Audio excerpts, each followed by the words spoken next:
Dear student, in the previous class we have discussed about Mendel's basic history and how Mendel has contributed in genetics. Today we are going to discuss about monohybrid cross that was experimentally proved by Mendel's on pea plants. Monohybrid cross means this cross mainly express the cross between one pair of contrasting characters. As we discussed in the previous class, the cross taking place between two parents having different characters, considering only one contrasting characters. That is why considering only one contrasting characters by neglecting any other characters. So this is called the monohybrid cross. Monohybrid means only one characters considered for the cross. So let us see the what is actually monohybrid cross, how Mendel has conducted this monohybrid cross, why Mendel has selected pea plants, and what was the Mendel's factors behind this cross and which factors control the genetic characters. Everything we will be able to understand from the discussion. So let us see the monohybrid cross, how Mendel has performed to prove the genetic trait, how it transforms from one generation to the others. Mendele monohybrid crossot মাত্ৰ এজোৰ বিপৰীতধৰ্মী চৰিত্ৰ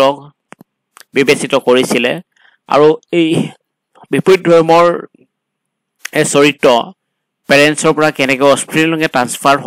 transfer হওঁতে কেনেকুৱা ধৰণৰ genetic control হয় এই গোটেই কথাখিনিৰ ওপৰত ভিত্তি কৰি মেণ্ডেলে মনোহাইব্ৰিড ক্ৰছটো কৰিছিলে আৰু মনোহাইব্ৰিড ক্ৰছটো মেণ্ডেলে দুজোপা মটৰমাহৰ গছৰ ওপৰত লৈছিলে আৰু মটৰমাহৰ দুটা চৰিত্ৰ কনসিডাৰ কৰিছিলে এটা হ'ল কি মটৰমাহৰ এটা চৰিত্ৰ লৈছিলে মটৰমাহৰ আৰু এই মটৰমাহ চৰিত্ৰটো হ'ল কি হাইট দুটা পেৰেন্টছ লৈছিলে এবিট মটৰমাহৰ হাইট টল আছিলে আৰু এবিটৰ ড্ৰাফ আছিলে আৰু এই দুটা টল এণ্ড ড্ৰাফ পেৰেন্টছৰ মাজত ক্ৰছ কৰি মেণ্ডেলে যি এক্সপেৰিমেণ্ট কৰিছিলে মাত্ৰ এটা ক্যাৰেক্টাৰৰ ওপৰত তাকে কিলগা মনোহাইব্ৰিড ক্ৰছ বুলি কোৱা হৈছে গতিকে এটা আমি ইন্ডিভিজুৱেলছ বিলাক if we see this diagram there is two pea plants, one pea plant is dwarf and another pea plant is tall. Why this variation is here among this between these two pea plants? Because something is there who is controlling this height of the pea plant. So sometimes the only single trait, you see one is short and one is dwarf. This is the only single characters. From the single characters we can differentiate between two parents, one is tall as one is dwarf. So let us see how it happens in nature, how it's proved by the Mendels. So parents differ by a single trait. Monohybrid cross here only consider one single trait. Trait means character বা চৰিত্ৰ. Cross two pea plants that differ in stem size. আৰু তেখেতে already মই কৈছো যে দুটা বেলেগ হাইটৰ পেৰেন্টছৰ মাজত ক্ৰছ কৰিছিলে আৰু এই পেৰেন্টছৰ characters কি আছিলে height one tall and one short, means one tall pea plants, one short pea plants এই দুটাৰ মাজত কি আছে ক্ৰছ কৰাইছিলে এটা Mendel used the letter English alphabet capital T, means it's denoted the gene or allele of a tall plants, and small t this represent the characters of dwarf plants. Capital T to ব্যৱহাৰ কৰিছিলে ওখ মটৰমাহ গছৰ কাৰণে, small t to ব্যৱহাৰ কৰিছিলে dwarf বা সাপৰ বা শৰ্ট পি প্লেন্টছৰ কাৰণে এই দুটা কি বুলি কৈছে এলিল টি ক্যাপিটাল টি আৰু স্মল টি এটা এলিল হোৱাটছ দা এলিল বুলি ক'লে আমি কাক কম আমি যেতিয়া ক্ৰোমোজোমৰ কথা ভাবিম আৰু ক্ৰোমোজোমৰ পাৰ্টিকুলাৰ এটা পইণ্টত থকা এটা জিনৰ এটা পেয়াৰৰ কথা যেতিয়া ভাবিম সেই জিনৰ পেয়াৰটোৱে কি কৰে জিন যেহেতু এডাল ক্ৰোমোজোৰ দুটা পেয়াৰ পাতি থাকে এটা পেয়াৰ পাতি থাকে সেই পেয়াৰত দি দুডাল জিন থাকিব সেই দুডাল জিনে বেলেগ চৰিত্ৰ বিয়াৰ কৰে সাপোজ হাইটৰ চৰিত্ৰ বিয়াৰ কৰোতে এটা জিনে টল আৰু এটা সাপোজ এটা কি কলে ড্ৰাফ এই ক্যাৰেক্টাৰ এটা বিয়া কৰিছে গতিকে এই দুটা এটাৰ পৰা ইটোক আমি ডিফাৰেন্সিয়েট কৰিবৰ কাৰণে কিটো ৱৰ্ড ইউজ কৰিছো ইয়াত এলিল শব্দটো ইউজ কৰিছো allele simply you can understand as gene যদি ক্যাপিটেল টি এনেকে পেয়াৰ পাতি থাকে বা এই দুডাল এলিলৰ যেতিয়া সাইজটো একে হয় তাক কি বুলি কোৱা হয় homozygous tall plants বা একে character bearing same size chromosomes or two alleles are called the represent the homozygous tall plants and small t this homozygous dwarf plants এই allele কেটাৰ এই দুটা character কি কৰিছে plants দুজোপাৰ tall বা short বা dwarf এই characteristic টো bear কৰিছে বুলি আমি ইয়াত ধৰি লৈছো এতিয়া আমি সাম ক্যাপিটেল টি আৰু স্মল টি এই দুটা ওখ আৰু সাপৰ মটমাহৰ হস্তু যদি আমি খেতি হিচাপে ব্যৱহাৰ কৰো বা খেতি কৰিবলৈ ইউজ কৰো তাৰ পাছৰ জেনাৰেশনটো কেনেকুৱা ধৰণৰ অস্প্ৰিং হ'ব বা ক্যাপিটেল টি আৰু স্মল টি এই মটমাহ গছ দুজালৰ মাজত যদি ক্ৰস কৰি দিয়া হয় ইয়াৰ পাছত যিখিনি মটমাহৰ গছ হ'ব সেই গছখিনি কেনেকুৱা ধৰণৰ হাইটৰ হ'ব সেই কথাখিনি আমি এতিয়া নেক্সট স্লাইডখনত আমি বুজিম এটা মনোহাইব্ৰিড ক্ৰস ফৰ ষ্টেম হাইট মটমাহ গছৰ হাইটৰ ওপৰত ভিত্তি কৰি এতিয়া আমি কি কৰি লৈছো ক্ৰস কৰিবলৈ গৈ আছো এটা পি মানে এই দুডাল হল আমি প্যাৰেন্টস বুলি কৈছো প্যাৰেন্টেল জেনাৰেশন মানে এই প্যাৰেন্টস দুটাৰ মাজত এটা প্যাৰেন্টস কৈছো আমি কি টল এটা কৈছে ড্ৰাফ আৰু টল এই প্যাৰেন্টস দুটাৰ মাজত আমি এটা ক্ৰস কৰিবলৈ গৈ আছো আৰু এটো কোৱা হৈছে কি পি জেনাৰেশন বা প্যাৰেন্টেল জেনাৰেশন ট্ৰু ব্ৰিডিংস হ'ব মানে এই যেটো আমি হাইট দেখিছো বা হাইট যাৰ বেছি এই ষ্টেমডালৰ বেছি হাইট থকা এই মটমাহ ডালৰ জিনোটাইপ টো আমি কি পাইছিলো ক্যাপিটেল টি আৰু এটো কি পাইছো সাপৰডালৰ স্মল টি এই দুটা মাজত আমি ক্ৰস কৰিম ইয়াবা ক্ৰস কৰা পাছত আমি জিডাল মটমাহৰ গছ পালো এই গছডালক কি বুলি কোৱা হৈছে ফাৰ্স্ট জেনাৰেশন প্ল্যান্ট মানে এই দুডাল গছৰ পৰা উৎপন্ন হোৱা নেক্সট যেটো গছ হল যেটা মটমাহৰ গছ হল হেতলক আমি প্ৰথম জেনাৰেশনৰ কি বুলি কৈছো গছ বুলি কৈছো কিন্তু আমি ইয়াৰ homozygous wordটো পাইছো ইয়াত আমি কি পাইছো heterozygous wordটো পাইছো চাও এতিয়া জেনেটিক কনস্টিটুয়েন্টটো কেনেকুৱা ইয়াৰ আমি যেহেতু জিনোটাইপ আমি কৈছিলো ক্যাপিটেল টি ইয়াৰ স্মল টি এই দুটা মাজত আমি ক্ৰস কৰিবলৈ গৈ আছো এই দুটা মাজত ক্ৰস কৰিলে যেটো ফাৰ্স্ট জেনাৰেশন প্ল্যান্টস হ'ব এটো তাৰ জেনোটাইপটো কি হল ক্যাপিটেল টি আৰু স্মল টি এটো নিচিনা এক্সাক্ট নহল এটো নিচিনা এক্সাক্ট নহল ইয়াৰ পৰা এটা এলিল আহিলে আৰু ইয়াৰ পৰা এলিল আহিলে এই দুইটা আহি যেটো ডিপ্লয়েড সেল ফৰ্ম হল এই ডিপ্লয়েড সেলটোত কি আছে জেনেটিক কনস্টিটুয়েন্টটো কি আছে এটা ক্যাপিটেল টি আৰু এটা স্মল টি গটিকে এতিয়া আমি সাম যে ফাৰ্স্ট জেনাৰেশনৰ গুটেই গছ জিমানটো মটো গছ ওলালে আমি এই দুটা গুটি হিচি দিয়া পাছত গুটেই মটো গছখিনি কি হল উখ হল কিয় উখ হল এটো এটা ইয়াত আমি জানিব লগা কথা মেন্ডেলে যেটো এক্সপেৰিমেন্ট কৰি দেখুৱাইছিল যে মটমাহৰ হাইটৰ ওপৰত মেন্ডেলে এই গুটেই ক্ৰসখিনি কৰা পাছত এটা সিদ্ধান্তত আহিছিল যে যদিও উখ আৰু সাপ মটমাহ গছৰ মাজত ব্ৰিডিং কৰাই দিয়া হৈছিল কিন্তু ফাৰ্স্ট ওয়ান জেনাৰেশনত যেতিয়া মটমাহখিনি ওলালে মটমাহৰ গুটি গছখিনি কি হল উখ হল মেন্ডেলে তেতিয়া ভাবিলে যে কিয় উখ হল ইন্টারমিডিয়েট কোনো গছ দেখা পোৱা নাই বা সাপৰ গছও দেখা নাই ইয়াত নিশ্চয় something is behind this phenomena তাৰ মেন্ডেলে ভাবিছিল যে ইয়াৰ মাজত নিশ্চয় কিবা এটা ৰহস্য আছে যেটো কাৰণে কিবা নহয় কিবা এটা চৰিত্ৰ বেছিকে প্ৰকাশ হৈছে কোনোবা এটা প্ৰকাশ হোৱা নাই আমি ইয়াত এটা কিটো প্ৰকাশ পাইছে এটো আমি ইয়াত কি দেখিলো যে ফাৰ্স্ট জেনাৰেশন গুটেখিনি গছ উখ হল উখ হোৱাৰ কাৰণতে কি হ'ব ইয়াত something is behind there which leads to all the plants become talls এনেকুৱা এটা ফ্যাক্টৰ আছে যেটো ফ্যাক্টৰে ফাৰ্স্ট ওয়ান জেনাৰেশন গুটে গছখিনি উখ কৰাত সহায় কৰিলে যেটো চৰিত্ৰৰ কাৰণে বা যেটো ফ্যাক্টৰছ কাৰণে গছখিনি উখ হল সেই ফ্যাক্টৰছটো কি বুলি কোৱা হৈছে dominant factors বা dominancy factors তেতিয়া দিনত মেন্ডেলে এই ফ্যাক্টৰছ টো যেটো কাৰণে এটো মটমাহ গছৰ উখ হল বা যেটো কাৰণে মটমাহ গছৰ সাপ হল সেই কাৰণটোক তেখেতে তেতিয়া ফ্যাক্টৰ বুলি কৈছিলে what is that factor he could not explain at the time গটিকে আমি এই ফ্যাক্টৰছ টো মেন্ডেলে ফ্যাক্টৰছ বুলি উলিয়ালে কিন্তু পৰৱৰ্তী পৰ্যায়ৰ সাইন্টিষ্ট বিলে ফ্যাক্টৰছ টো আন একো নহয় that is simply জিন বুলি কলে ওটা যেটো চৰিত্ৰই বা যেটো এলিলে নিজকে প্ৰকাশ কৰিব পাৰিলে the gene the allele or the factors who is able to express himself in the first generation that is called what dominant characters or dominant factors the which factors could not express himself in the first generation remain suppressed that characters is called what recessive characters অসমীয়াত তাক কব অপ্ৰভাৱী factors গতিকে এই গোটেই কথাখিনি বুজি পাবৰ কাৰণে পানেট স্কুৱেৰ ব্যৱহাৰ কৰা হয় যেটো কৰিলে আমি খুব সহজে বুজি পোৱা যায় আৰু এটো কৈছে this is one of the useful to do genetic process genetic cross কৰিবৰ কাৰণে এটো এটা খুব ইউজফুল টুলছ বুলি কোৱা হৈছে for monohybrid cross to do this cross you need a square divided by 4 you take a big square and divide it into 4 compartments afterwards look like a window pane we use the Punnett square to predict the genotypes and phenotypes of offspring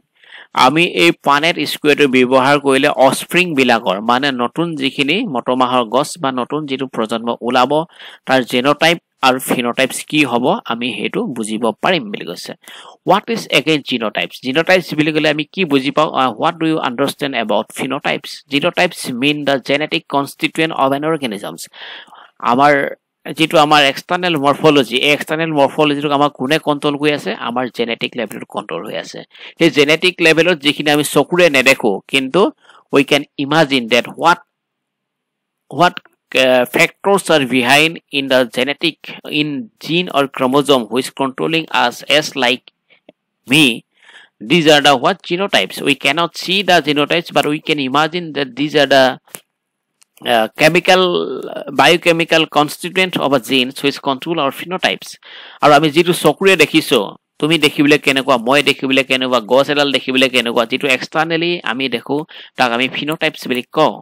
গতিকে হে অফস্প্ৰিং বিলাকৰ genotypes and phenotypes can be determined by using the Punnett square set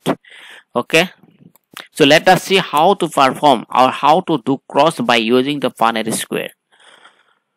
the steps given determine the genotypes of the parent organisms যদি আমি এইটোত আমি কি কৰিব পাৰিম parent organisms এইটো কৰাৰ আগতে আমি কি কৰিব লাগিব we have to know the genotypes of the parent organisms parents আমি ফাৰ্স্ট জেনেৰেশ্যন মটৰমাখিনি আমি genotype টো গম পাব লাগিব যে what type of genotypes are there write down your cross matching আমি এই genotypes কেটা আমি লিখি লব লাগিব আৰু তাক কেনেকৈ আমি determine parent genotype আমি ধৰি ললো যে capital T and small t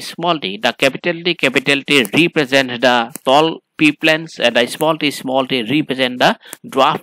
pea plants now let us see the when we'll do cross or when we allow to do breeding between capital T and small t then what will come simply you have to generate the gametes gamete you understand gamete is the reproductive cell this is formed through the meiosis cell divisions we know the inner somatic cells or body cells we contain two pairs chromosomes are lining in pair means twice number of chromosomes are present in our body cells আৰু যেতিয়া reproductive cell form hobo that body cell must be reduced to half numbers suppose we have 46 number chromosomes out of this we know that two numbers of chromosomes are sex chromosome and 44 chromosomes are called autosomes that 44 chromosomes and two chromosomes in total 46 chromosome has to divide equally before reproducing that is why reproductive cell is formed through the reduction division or meiosis cell divisions after meiosis cell division from this TT and from TTT these are gamete were formed from the capital T parents that the parents containing the capital T genotypes produce capital T gametes each gametes contain n number of chromosomes means haploid number of chromosomes and like that the small t also produce gametes like small t means the haploid cells these are what gametes or these are a reproductive cell and they will undergo cross or reproduction after that what will happen let us see when you do cross between this actually not too visible it's this color has changed here in this box if you minutely observe you will see the capital T and small t here also capital T small t and here also one capital T one small t and here also one capital T and one small t after crossing capital T into small t or in between tall and dwarf parents, we get 4 numbers of offspring containing capital T and small t genotypes. আমি G এই cross কৰা পাছত যিকিটা আমি genotype পালো এই জিনোটাইপত কি আছে যিকিটা অফস্প্ৰিং পালো এই অফস্প্ৰিঙৰ জিনোটাইপটো কি আছে capital T আৰু small t means 100% offspring contain capital T and small t genotypes. Understand? মানে এটা জেনোটাইপিক স্ট্ৰাকচাৰ বা হে নতুন অফস্প্ৰিং যেটো ফৰ্ম হল হেতৰ ক্ৰোমোজোমত হেতৰ এলিলত কি আছে এনেকুৱা কনস্টিটিউশনস আমি পালো ক্যাপিটাল T স্মল t যেতিয়া এই দুইডাল এলিলৰ সাইজটো একে নহয় এটা ক্যাপিটাল T আৰু এটা স্মল t পালো এনেকুৱা ধৰণৰ স্ট্ৰাকচাৰটো কি বুলি কম হেটাৰোজাইগাছ যেতিয়া ক্যাপিটাল T হ'ব বা যেতিয়া স্মল t হ'ব তেতিয়া আমি কি কওঁ এটা হোমোজাইগাছ এলিল আৰু যেতিয়া এই দুটা বেলেগ হ'ব তাক আমি কি কওঁ হেটাৰোজাইগাছ এলিল গতিকে জেনোটাইপস 100% ক্যাপিটাল T স্মল t আৰু ফিনোটাইপস 100% টল প্ল্যান্টস কি কাৰণে এতিয়া ক্যাপিটাল T আৰু স্মল t থকা পাছত যিমান কেটা আমি ইয়াৰ অফস্প্ৰিং পালো গোটেইকেটাৰ ফিনোটাইপসটো কি হ'ল টল হল কি কাৰণে টল হল দুইটা তো মিক্স হৈ আছে আৰু capital T small t planes medium হ'ব লাগিছিলে height to medium হ'ব লাগিছিলে neither tall or neither dwarf it should be medium size but it is not happened so Mendel's at that time clicked in his brain that some factors is behind this phenomena which control the genetic characters or plant heights. Mendel termed that phenomena is factors. So after that what we got from the first generation crossing, we got the heterozygous offspring. Again, if we will breed that heterozygous offspring and considered as parent for F1 generation, then let us see what will come out in the F2 generation. So we already know that capital T small t represent the tall plants. If we will segregate their gametes from their parents, then we will get one gamete will contain capital T, another gamete will contain small t. Capital T small t and capital T small t. From one parents, the gametes are produced like that. And let us see.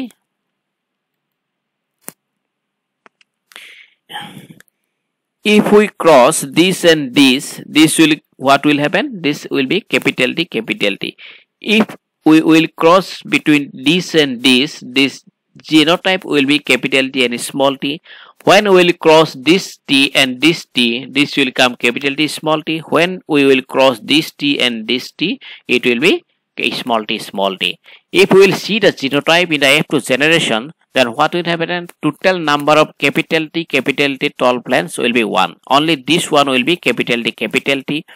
and capital T small t will be 2 plants. This one will be capital T small t, this one will be capital T small t. There are 2 numbers of capital T small t we got and 1 number of small t dwarf we got. If we see the genotypic ratio of the F2 generation, then what will happen? The ratio will be 1:2:1. This is the first genotypic ratio of F2 generation that was performed by Mendel's in his experiment. And what will be the phenotypes? Let us see the phenotypes will be what? This 2:1.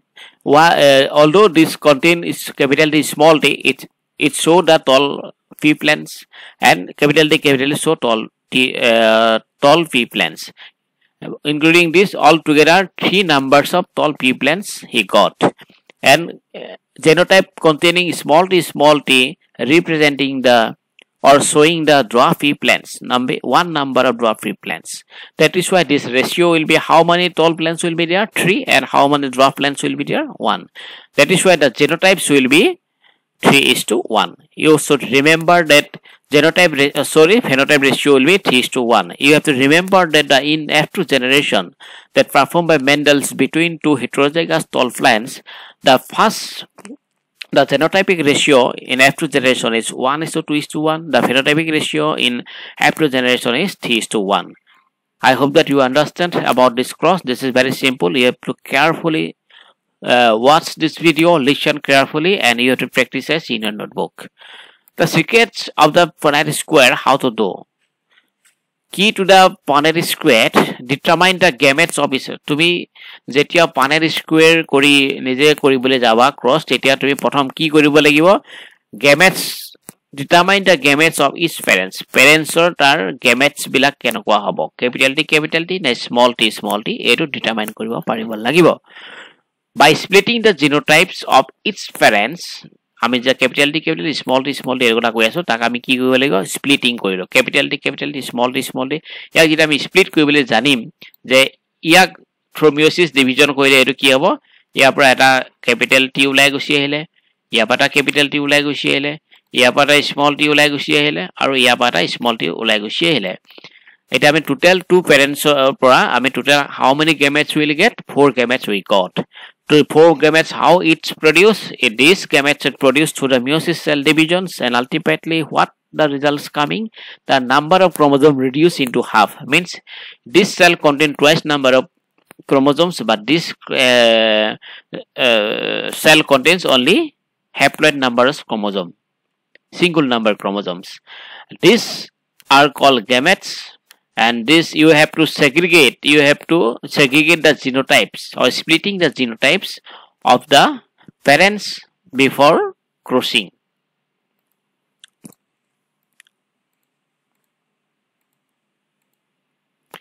there's a capital T this one capital T this one capital T this one is small t this one is small t we got the this one from one parents we got small t from this parent we got capital T this gametes will cross and ultimately what will come capital T all these are coming the heterozygous structure and having the dominant characters capital T আমি যদি এটো চাইছো তেতিয়া আমি কি দেখিছো যে ইয়াত কি দেখিছো প্ৰত্যেকৰে এটা ক্যাপিটাল টি আছে আৰু এটা স্মল টি আছে কিন্তু আমি আগতে পাইছো যে ক্যাপিটাল টি যেতিয়া থাকিব তেতিয়া কি হ'ব হে উখ চৰিত্ৰটো ৰিপ্ৰেজেন্ট কৰিব বা এক্সপ্ৰেছ কৰিব এই স্মল টি টোৱে কেতিয়াও নিজকে প্ৰভাৱ বিস্তাৰ কৰিব নোৱাৰে মেন্ডেলে কৈছিলে যে এই উখ চৰিত্ৰ যিটো ক্যাপিটাল টি যিটো কাৰণে মটৰমাহ গজোৱা উখ হল তাক কি বুলি কোৱা হল তাক প্ৰভাৱী ক্যাৰেক্টাৰ বা ডমিনেন্ট ক্যাৰেক্টাৰ আৰু যিটো ক্যাৰেক্টাৰ ক্যাপিটাল টিৰ প্ৰেজেন্সত নিজকে এক্সপ্ৰেছ কৰিব নোৱাৰিলে বা নিজকে প্ৰকাশ কৰিব নোৱাৰিলে হেতুক আমি স্মল টি বা অপ্ৰভাৱী ক্যাৰেক্টাৰ ৰিসেসিভ অৰ অপ্ৰভাৱী ক্যাৰেক্টাৰ বুলি আমি অসমীয়াত কওঁ গতিকে ইয়াত যিমান কেটা অফস্প্ৰিং ওলালে এই ক্ৰসটো কৰাৰ পাছত আটাই কেটা গছ কি মটৰমাহ গছ কি হল উখ হল এইটো জেনাৰেশনত গতিকে ইয়াত হয়তো বুজি পাইছা বুলি মই ভাবিলো এতিয়া capital T small t এটা আগতে আমি কৈ দেখালো ইয়াবা আমি গেমেট কেনেকৈ প্ৰডিউস কৰিম হেতু আমি দেখাইছো ইয়াবা capital T আৰু small t মাজত যদি আমি ক্ৰস কৰিম যেটো ফাৰ্স্ট জেনাৰেশন হ'ব হেতু সদায় জেনেৰিক কনস্টিটুয়েন্ট বা জিনোটাইপস তো কি হ'ব capital T and small t the genotype T 100% and phenotype 100% tall plants এটা সাইজ বা cross to capital T small t আমি ক্রস কইলে কি হ'ব এটো গুটে কেটা যেটো আমি অলরেডি কৰিলো আমি এইবিলাক জেনোটাইপিক স্ট্রাকচার পালো জেনোটাইপস তো এটা জিনটো কি হ'ব capital T small t genotypes 100% capital T small t phenotypes 100% tall plants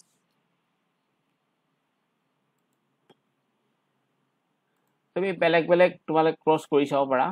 নিজে এটো এই প্যাৰেন্টছত আছে capital T small t this parents contain genotype small t আৰু